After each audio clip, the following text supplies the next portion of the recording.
Assalamualaikum, salam sejahtera. Kapten Rais, founder, trainer program Lemak Tulin. Tahniah kepada beribu peserta program Lemak Tulin 2022 kerana berjaya ubah badan daripada gemuk ke kurus dan daripada terlampau kurus kepada berisi. 2023, korang masih lagi gemuk? Tak apa, biar je. Gemuk kan cute, bentuk badan macam belon. Korang kan suka jalan pun susah, nak solat pun payah, badan cepat penat, cepat mengantuk, macam-macam penyakit pun senang datang. Mungkin juga korang suka badan korang dihina dan dikutuk. Ataupun 2023 ni badan korang masih lagi terlampau kurus. Biar je. Sebab korang kan suka badan korang sekeping macam plywood. Orang hina kutuk badan korang sampai kata korang ni macam ambil barang. Tapi untuk 2023 ni, kalau korang nak ubah badan korang, boleh join program virtual 7 hari Lemak Tulin. Kita akan guide cara yang paling simple untuk ubah badan korang melalui pemakanan yang paling murah, paling sedap dan tak perlu berlapar. Senaman yang mudah dan ringkas, tak perlu apa-apa alat. Boleh buat dekat rumah atau dekat mana-mana sahaja dan tak ganggu pekerjaan atau rutin harian korang. Bukan tu je, banyak lagi tips yang akan kita ajar. Yang penting metod kita semuanya natural, sesuai untuk lelaki dan perempuan, tak kira umur, tak kira berat badan ataupun bentuk badan korang. Walaupun korang tengah ada injury ataupun tengah ada penyakit, korang akan nampak perubahan yang paling pantas dalam masa seawal 7 hari sahaja. Harga masih murah, tak pernah naik, RM89 sahaja. Money back guarantee kalau dalam 7 hari tak ada kesan dekat korang. Batch Januari dah dibuka, boleh klik link untuk daftar. Bolehlah juga nak target untuk ubah badan korang sebelum Hari Raya Taudi. Slot terhad, masa terhad, jangan menyesal atau terlepas peluang ni. Join sekarang program Lemak Tulin.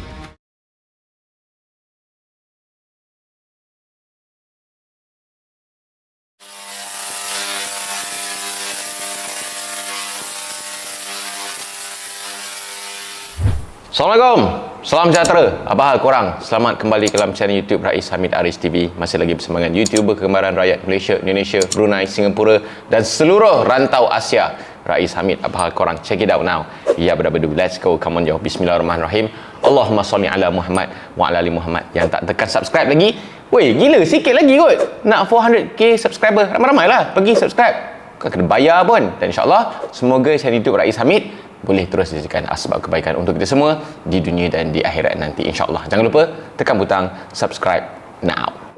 Sejak Domenjak Malaysia ni ada kerajaan yang baru, ada Perdana Menteri yang baru, tak putus-putus lagi, ada pun tak kering-kering lagi lah. Orang kata berita, hangat berita yang gempak ni kan tersebar. Bukan sahaja dekat Malaysia, malah dekat negara-negara jiran kita, termasuklah Indonesia. Bukan sahaja dekat Malaysia lah yang kita ada pelbagai pendapat. Ada yang suka, ada yang tak suka, yang tak korang lah kan. Tapi dekat negara jiran kita pun turut ada pelbagai pandangan yang diberikanlah terhadap negara kita Malaysia ni. Ada yang cakap, oh, suka Datuk Seri Anwar jadi Perdana Menteri. Ada juga yang cakap tak suka dan sebagainya lah. Tak kurang juga ada channel-channel YouTube dekat Indonesia, segelintirnya banyak buat konten-konten berkenaan dengan Perdana Menteri kita Datuk Seri Anwar Ibrahim, yang aku tak tahulah kenapa nak buat kan, kenapa sibuk sangat pasal Perdana Menteri negara aku ni. Tapi lantaklah, itu diorang punya kerja. Yang menarik minat aku, yang aku nak buat reaction ni adalah satu video daripada channel Auto Popular.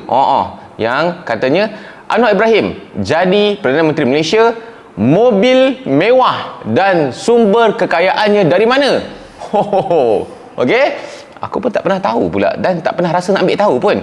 Datuk Seri Anwar ni punya kekayaan macam mana, pakai kereta apa. Tapi tak apalah, sama-sama kita buat reaction ke atas video ini. Jom. Halo Talabers. Kalau kita udah akrab dengan gaya Presiden Jokowi yang doyan belusukan, tapi siapa sangka kalau ternyata di Malaysia sana juga ada politisi yang doyan ngelakuin hal yang sama. Bahkan beliau baru aja dilantik jadi Perdana Menteri di 24 November 2022 lalu. Namanya Anwar Ibrahim. Walau kurang familiar di telinga kita, tapi sosok satu ini bisa menjadi contoh bagi para pejabat yang mau-mau aja nerima gratifikasi. Kayak kasus tambang di Kalimantan itu tuh. Ya, Anwar Ibrahim ini pernah menyatakan sikap dan mengingatkan semua orang untuk nggak memberinya hadiah atau apapun itu. Hal tersebut sejatinya nggak lepas dari perjalanan hidup panjang yang telah dilaluinya. Pria kelahiran di Cerok Tokun, Bukit Mertajam pada tanggal 10 Agustus 1947 ini, sejatinya pria berkacamata ini emang udah akrab banget dengan dunia perpolitikan. Maklum, kedua orang tuanya adalah politisi terkenal di negeri jiran. Ayahnya adalah Ibrahim Abdul Rahman, ex-anggota parlemen di Partai UMNO, sekaligus anggota senior di partai yang banyak melahirkan tokoh-tokoh besar di Malaysia. Sedangkan ibunya, Cheyan Hussein, adalah tokoh politik di negara bagian Penang. Cukup menandakan bahwa sejak Di kecil Pen- Anwar Penang. Ibrahim secara nggak langsung Penang. udah sering terlibat di acara-acara politik. Ayah 5 orang anak ini mulai menempuh jenjang pendidikan strata satunya di Universitas Malaya Kuala Lumpur dengan mengambil jurusan sastra bahasa Melayu. Di sana, figur seorang pemimpin yang dimilikinya mulai terlihat dengan memimpin gerakan mahasiswa di sana. Gak heran kalau kemudian dirinya terkenal sebagai pemuda yang aktif dan vokal gara-gara sering terlibat dalam aksi demonstrasi yang memperjuangkan hak-hak kaum tertindas. Hingga pada akhirnya hal tersebut mengantarkan masuk bergabung dengan UMNO, salah satu partai politik terbesar di Partai, Malaysia. Anwar bergabung setelah diajak langsung oleh Dr. Mahathir yang saat itu masih mengisi pos Perdana Menteri negeri jiran. Alhasil, karena kedekatan dan kapabilitas yang mumpuni yang ia miliki, pendiri Gerakan Pemuda Muslim Malaysia yang satu ini langsung dipercaya menjabat sebagai Menteri Pemuda Olahraga dan Kebudayaan di tahun 1983. Sukan, Menteri Tak Sukan lama berselang, Olahraga. Anwar berpindah tempat menjadi Menteri Pertanian di tahun berikutnya. Anwar pun juga sempat menjabat sebagai Menteri Pendidikan. Karirnya di dunia pemerintahan terus berlanjut. Pada awal tahun 90-an, nama Anwar Ibrahim bercokol sebagai Menteri Keuangan sebelum akhirnya duduk di posisi Wakil Perdana Menteri. Di bawah komandonya, Malaysia mampu surplus anggaran selama beberapa tahun. Namun sayang, catatan cemerlang itu harus tercoreng. Beberapa kasus kontroversial pun mewarnai perjalanannya. Mulai dari dipecat oleh Dr. Mahathir karena dinilai sangat ambisius, hingga kasus tuduhan korupsi yang harus ia pertanggungjawabkan dengan hukuman kurungan selama 5 tahun di Mana ada jeruji korupsi? besi. Bebas dari bui membuatnya memilih vakum sementara dari kancah perpolitikan. Kegiatannya sehari-hari diisi dengan menjadi dosen di beberapa kampus ternama. Nah, pada tahun 2008 barulah Anwar Ibrahim memutuskan untuk kembali terjun ke dunia politik. Dirinya langsung diangkat menjadi pemimpin oposisi rakyat terhadap pemerintah. Namun lagi-lagi, founding father Yayasan Anda Akademik ini harus kembali berurusan dengan pihak berwenang karena kasus lamanya. Gak ingin menyerah begitu aja, tokoh oposisi Malaysia ini bersikeras membantah tuduhan tersebut. Akan tetapi meski sudah berjuang, ia tetap harus merasakan dinginnya lantai penjara selama 5 tahun lagi. Wah, udah langganan Hotel Prodeo nih. Pasca kembali menghirup udara bebas, suami dari Wan Azizah Wan Ismail ini kembali bertarung pada pemilu 2022 dan berhasil mengantar koalisinya meraih suara terbanyak sekaligus mengantarkannya menjadi Perdana Menteri ke-10 Malaysia. Emang ya, yang namanya usaha itu nggak mungkin mengkhianati hasil, bener nggak? Oh iya, baru aja dilantik menjadi kepala pemerintahan di Malaysia sana, Anwar Ibrahim langsung mengundang perhatian halayak ramai. Itu terjadi pasca beliau mengumumkan gak akan mengambil gajinya sepersen pun sebagai seorang Perdana Menteri dan menolak fasilitas berupa mobil dinas Mercedes-Benz S600. Langkah tersebut emang sengaja dilakukan agar gak ada lagi biaya yang kemudian dibebankan kepada pemerintah. Oke. Ya, ada benarnya juga sih. Toh harga 1 unit mobil Mercy tersebut sekarang dibanderol dengan harga 5,9 miliar rupiah. Angka yang besar itu cocoknya digunain untuk pemulihan ekonomi pasca COVID-19. Ditambah lagi, penolakan tersebut sebenarnya masih sangat wajar karena Anwar Ibrahim sendiri punya beberapa koleksi kendaraan mewah.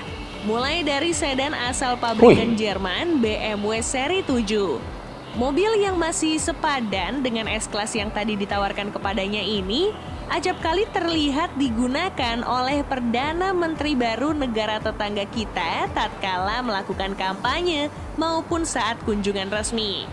Meski dari segi harga masih sedikit berada di bawah Mercy yang sudah ditawarkan kepadanya ketika menjabat sebagai seorang Perdana Menteri, tapi seenggaknya sedan ini udah pas banget dengan sosoknya yang merupakan salah satu orang penting di negeri semenanjung Melayu tersebut. Gak cuma ngandelin mobil asal Jerman tadi buat menemani segala aktivitasnya yang super duper padat, ada lagi nih sedan mewah asal negeri Ratu Elizabeth, yaitu Jaguar XJ. Mobil yang pertama kali diperkenalkan pada tahun 2009 ini juga dinilai sangat mumpuni dari segi performa. Berkat mesin berkubikasi 3000 cc-nya yang sanggup menyemburkan tenaga maksimal sebesar 335 horsepower serta torsi sebesar 450 Nm. Sedangkan kalau bapak satu ini lagi kepengen ngingat momen-momen indahnya bareng istri, ternyata masih ada mobil klasik seperti VW Beetle yang ikut nangkring di garasinya. Widih, pantas aja nolak diberikan mobil dinas baru. Rupanya punya banyak koleksi toh. Bukan cuma itu aja, Serius, asetnya bisa buat kita geleng-geleng kepala. Tercatat sosok pria yang sering mempromosikan kesetaraan dan pemerintahan tanpa korupsi ini juga punya aset berupa 4 bidang tanah dan bangunan senilai 10,4 juta ringgit Malaysia atau sekitar 36,3 miliar rupiah. Termasuk rumah yang saat ini ditempatinya yang terlihat bak istana. Wah, serius ah? Ada beberapa benda yang dekat dalam video tu yang aku boleh sahkan tak tepat. First, Datuk Seri Anwar pernah dipenjarakan bukan atas pertuduhan rasuah ataupun corruption. Mana dia dapat dengan belasah aja channel YouTube ni. Aku yakinlah dekat kita, kalangan rakyat Malaysia ni, sama ada kita sokong ke, kita tak sokong ke Datuk Seri Anwar ni, tapi kita boleh bersetuju dengan satu benda.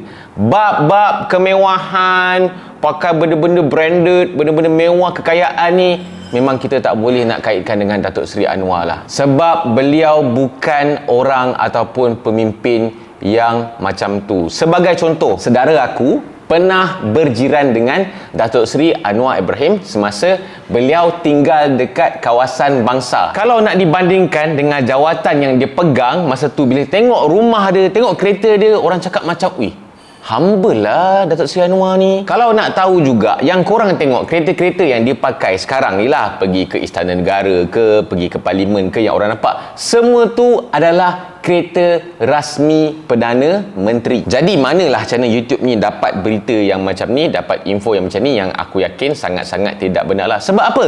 Kita tengok baru-baru ni pun viral yang Datuk Seri Anwar Ibrahim ni pakai jam. Jam apa? Jam G-Shock, itu pun Harimau Malaya Special Edition. Harga 800 lebih pun. Datuk Seri Vida punya jam lagi mahal daripada ni. Yang pasal rumah tu pula, kalau kita tengok lah daripada rumah yang ditunjukkan, kita tengok rumah tu dekat mana? Dekat Sungai Long. Mungkin pada waktu Datuk Seri Anwar beli tu, yang aku tak tahulah tahun berapa dia pindah, dekat situ kan kawasan mungkin 10 tahun yang lalu ataupun 15 tahun yang lepas, mungkin harga perumahan ataupun tanah dekat situ dia tak sampai harga yang semahal yang macam dekat KL. Korang pun pernah tengok dekat sosial media keadaan rumah Datuk Seri Anwar Ibrahim ni macam mana.